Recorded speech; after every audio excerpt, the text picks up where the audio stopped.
I'm sorry, Mom. Sarah's not comfortable with you staying here. You can sleep in your car if you need to. That's what my son said, standing in the doorway of the house I helped him buy. He had one hand on the frame like he might slam it if I moved an inch closer. His wife didn't even come out.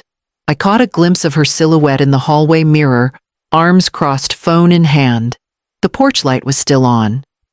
It buzzed softly, the only sound after the door clicked shut.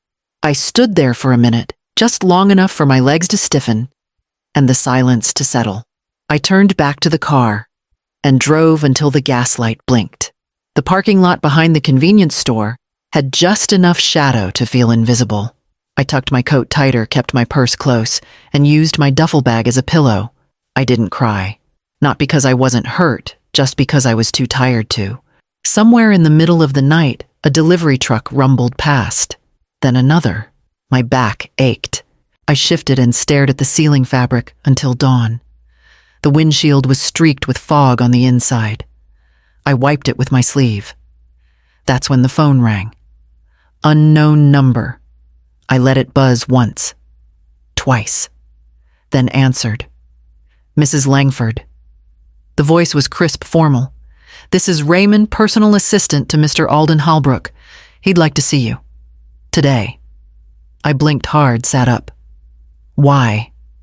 There was a pause. He says it's important. He's finalizing his will. The line went quiet except for the ticking of my turn signal. I hadn't realized I'd turned it on.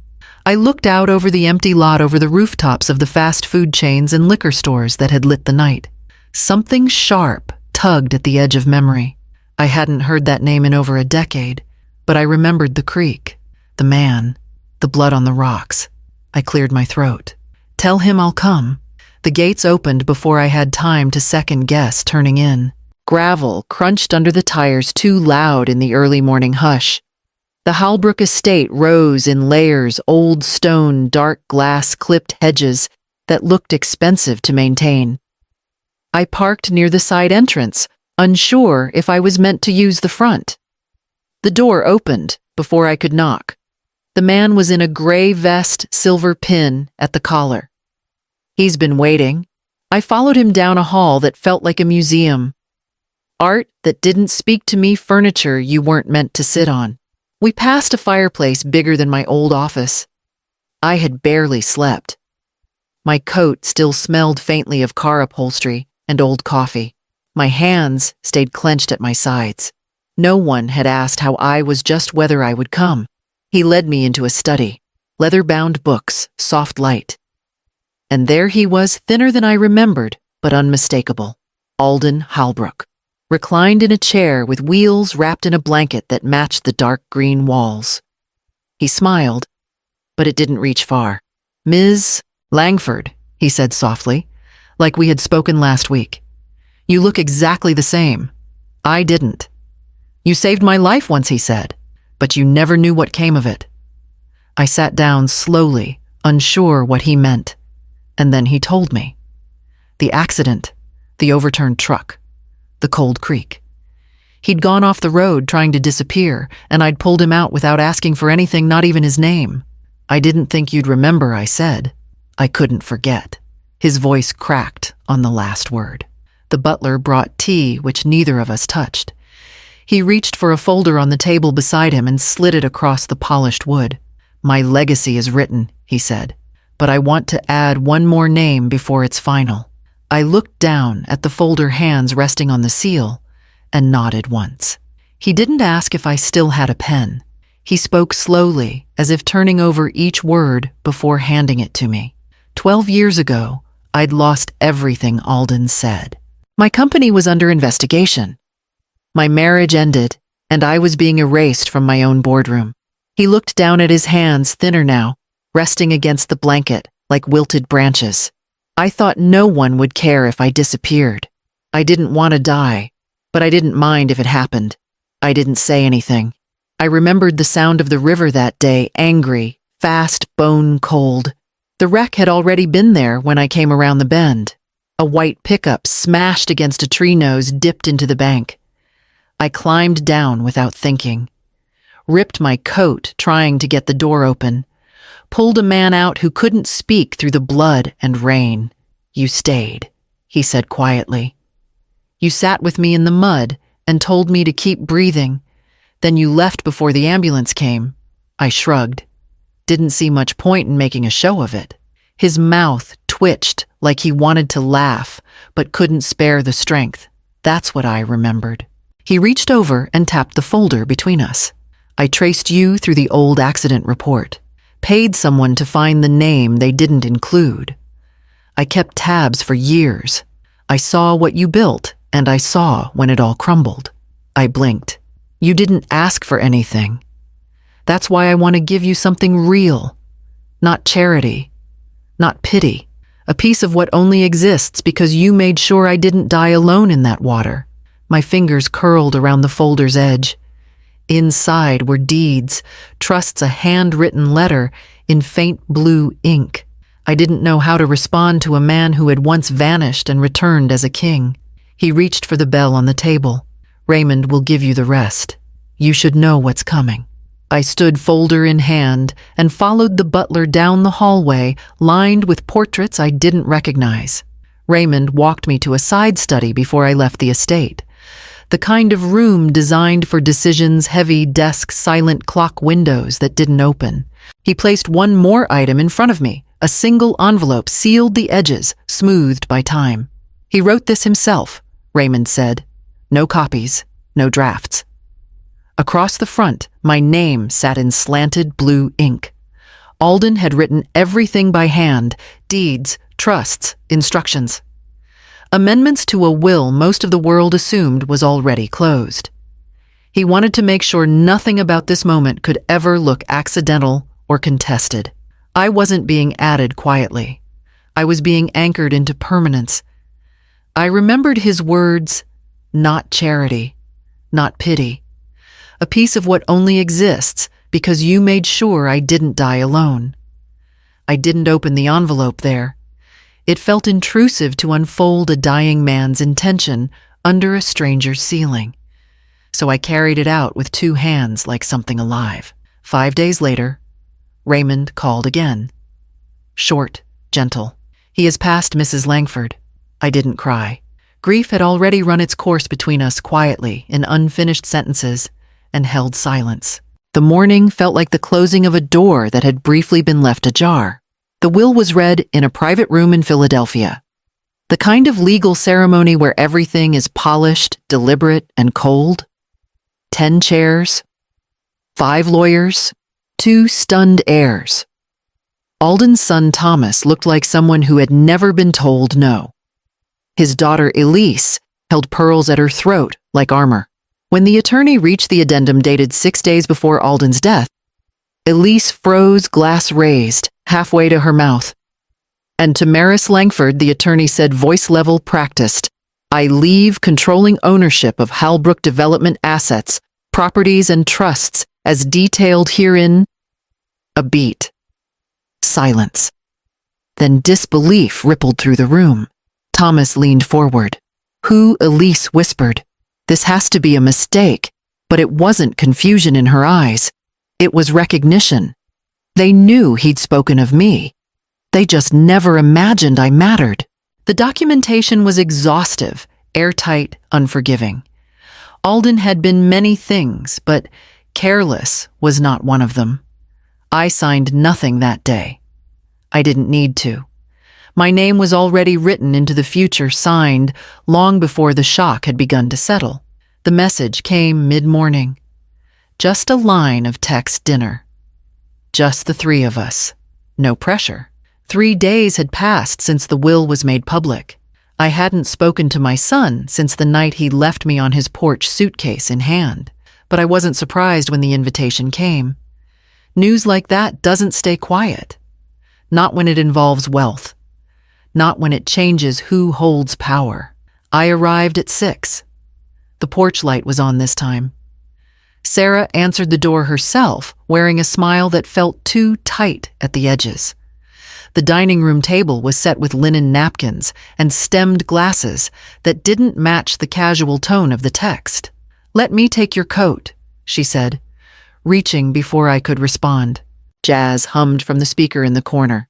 Chet Baker, maybe. Something soft and practiced. My son greeted me with a hug. Too long. Too late. We've been following the coverage, he said as we sat. About Mr. Halbrook. We didn't know you were involved. I didn't correct him. I just reached for the water. The meal was carefully paced, chicken glazed carrots, some kind of grain salad I didn't touch. They asked questions without sounding like they were asking. About my schedule. If I'd be staying local. Whether I needed help managing things. Sarah leaned in. We just want to make sure you're okay. I glanced at the coat draped neatly over the chair behind him. The one I gave him in college. I recognized the torn seam near the pocket, even though someone had stitched it back. The wine in my glass remained untouched. I wasn't sure if they noticed, or if they were watching too closely to say.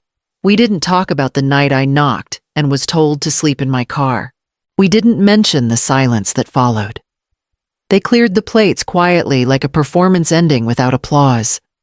Later, as I stepped into the hallway to leave, my son touched my arm. Come by again. Soon, he said.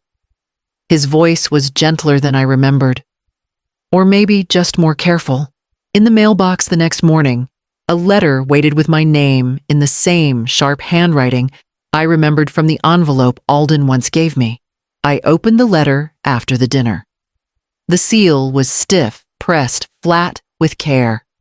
Tucked inside was a single folded document, heavier than ordinary paper. No greeting, no signature. Just a heading, private record, internal surveillance transcript. I recognized the voices before I reached the second paragraph. Thomas Halbrook, Elise, and then my son, followed by Sarah, sharp and familiar. They were at lunch, laughing lightly between crueler lines. Alden's name came up. Then mine. She's barely holding it together, Elise said. She's not well, my son added. She's been through a lot. It might have passed for concern if the next lines didn't make their intentions clear. If we file jointly, we can at least delay probate, Thomas said. My son didn't object. And then Sarah, voice light. She'll be dead in 5 years anyway. What's the point of sharing anything with her? The silence that followed on the page was longer than any spoken line. At the bottom of the transcript, Raymond had scrawled a note, Mr. Halbrook wanted you to have this. For context. The family knew they were being recorded. He made sure of it. I sat there for a long time, the letter unfolded on my lap. The corners curled with the warmth of my hands. Alden hadn't trusted his own blood. And now I understood why. They didn't want what he built, they wanted what he could no longer defend. And they'd reached out to mine to help take it. I thought of the dinner table, the folded napkins, the gentle questions. I thought of the wine glass I hadn't touched, and how closely Sarah had watched me ignore it. He left them enough, I realized. Enough to keep them quiet, but not enough to grant them control. That had been given to me deliberately with eyes wide open. There was no need to confront anyone, no letters to send, no scenes to cause. The next morning, I called the estate attorney and asked for access to all Halbrook properties under my name. There was one I hadn't seen yet. A warehouse on the outskirts of Lancaster. The warehouse sat at the end of a gravel path that hadn't been leveled in years. No signage, no mailbox, just a faded number painted near the door. I recognized the lock type before I even slid the key in. Alden had kept the whole place tucked away like a secret, waiting for a reason. The air inside was dry, untouched. Light filtered through dust-streaked windows. Rows of crates stood silent against the walls labeled in Alden's precise handwriting.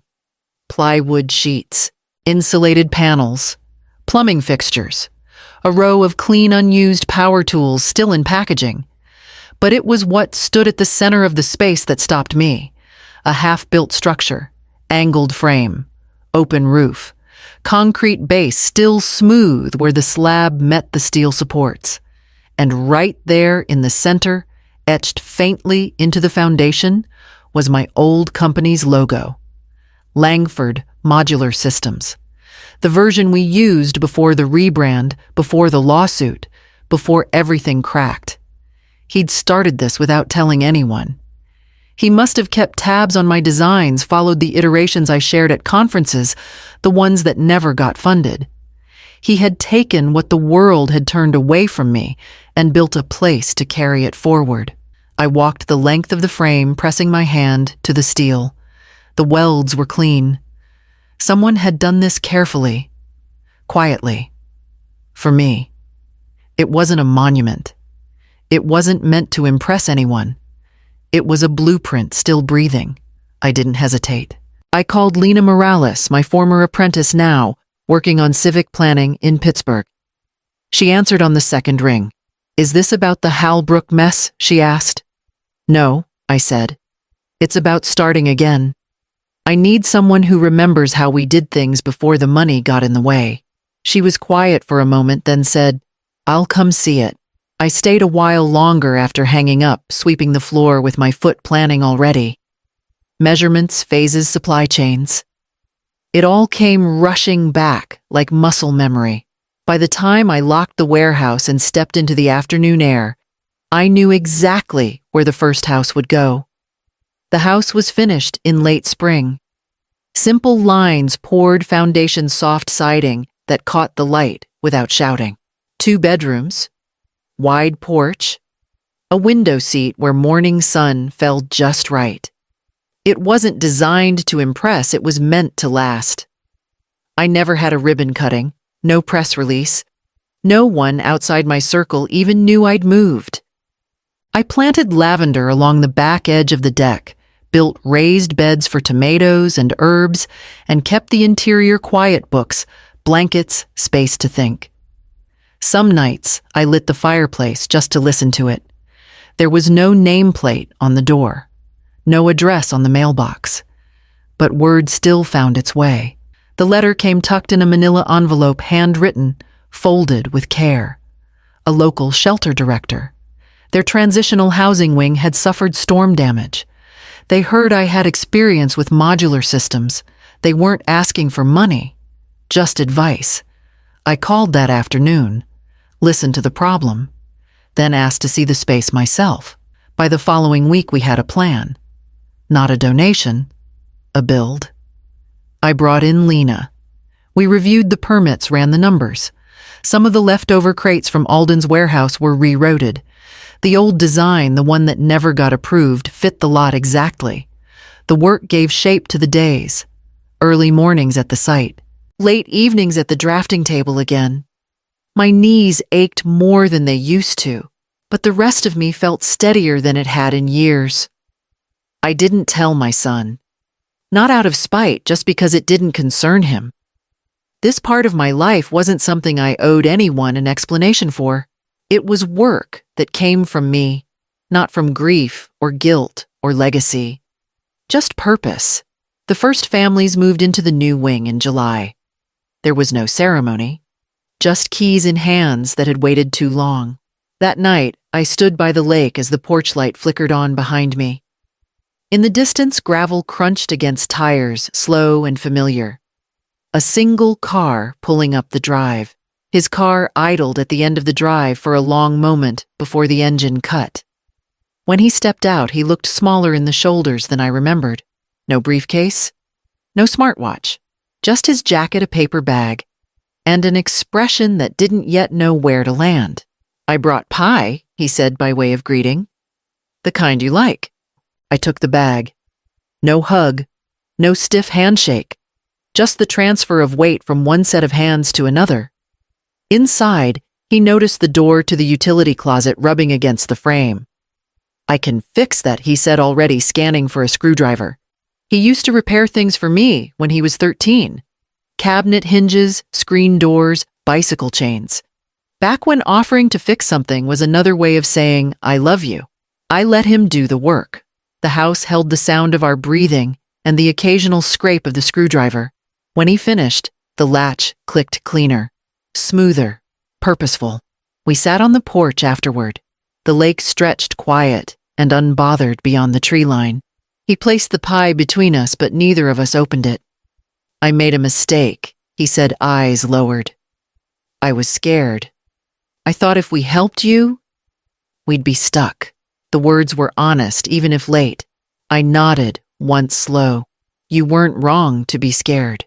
He swallowed that, and for the first time didn't try to argue past it. He pressed his palms together, studied the calluses roughing the base of his fingers. No manicures, no tech lifestyle softness. He'd been doing manual work again, most likely out of necessity. I miss how things used to be, he admitted. A long breath moved through me. The air between us was heavier than confession, lighter than expectation. But I think you miss who I used to be, he said quietly. I did not reach for reassurance. I did not contradict him. The night insects filled the silence for me. Some truths become gentler when left untouched. The porch light warmed his profile, the same light that once illuminated a boy who believed his mother could build anything. And in the quiet that followed, we both knew that the repair he'd just made on the doorframe was the simplest part of what needed fixing. The rest would require a steadier hand, a slower rebuilding, and a blueprint neither of us had drafted yet. I didn't celebrate when the first home went up. There was no ribbon, no speech, just a quiet moment alone with the structure. My hand on the doorframe, the scent of new wood settling into air that remembered nothing of what had come before. Some people take money and vanish. I took mine and went back to blueprints. By early spring, the prototype was occupied. By summer, 4 more homes joined it along the east field. Compact, energy-efficient, storm-resistant. Every inch planned for longevity, not luxury. Solar panels, thick insulation, storage that made sense. The people who moved in didn't ask for stories. They didn't want to talk about legacy or inheritance. They were nurses, teachers, a retired mailman with a limp who had spent 32 years walking this county. They brought plants in cracked pots, blankets that smelled like old closets, and lives that needed space to breathe. I didn't put my name on the sign by the road, the one that simply read 5 Pines. But I drove by often, walked the paths, checked the gutters after storms, listened for creaks in the framing. And then one Saturday morning, as the community garden went in, I saw my son's name scribbled on the volunteer sheet. No title, no flourish, just his first name in thick blue ink, a little crooked at the edge. He didn't say anything when he saw me, and I didn't ask why he'd come. He just walked over, took the second hammer from the tool bench, and stood beside me at the frame of the shed we were reinforcing. We worked in silence. Side by side. No rush, no tension. Just rhythm, the quiet click of nails, the thud of wood, the breathing of something slowly, steadily taking shape. The structure rose taller by noon. Just a shed. But enough to keep the tools dry and the seeds protected. When we packed up for the day, he paused at the open tailgate and looked at me, not waiting for praise, just making sure I'd seen. I had.